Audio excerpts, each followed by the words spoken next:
Côté Banque Populaire Occitane, Émilie, qu'est-ce que vous faites pour développer les soft skills? Est-ce que vous pouvez nous donner des exemples de dispositifs que vous avez mis en place? Tout d'abord, on a intégré une bibliothèque complète de formation en digital learning qui sont à disposition de nos collaborateurs. Ainsi, en fait, quel que soit mon métier, j'ai aujourd'hui la possibilité d'accéder à un premier niveau d'acculturation pour découvrir un sujet. Donc, par exemple, si on reprend la compétence d'animation d'équipe dont je vous parlais tout à l'heure, en fait, je vais pouvoir accéder à des contenus de formation sur la conduite de réunions efficaces, la gestion du temps ou encore, par exemple, l'analyse transactionnelle.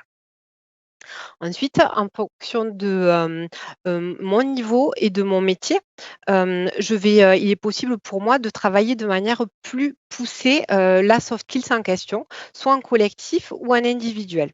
Donc en collectif, ça va être soit sous forme de présentiel, d'ateliers, de classes virtuelles et ça va me permettre de comprendre les concepts et de commencer à travailler le geste et ensuite, je vais aussi pouvoir bénéficier d'un accompagnement individuel, donc en AFEST et dans ce cas-là, je vais avoir bénéficié de l'accompagnement d'un expert pour travailler mon propre geste.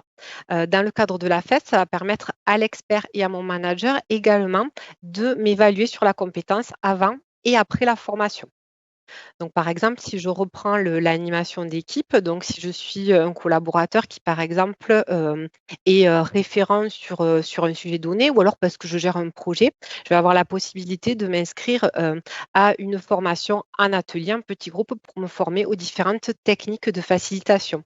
Et ça me permettra donc de maîtriser les fondamentaux d'une réunion participative et aussi de pouvoir produire mon premier atelier.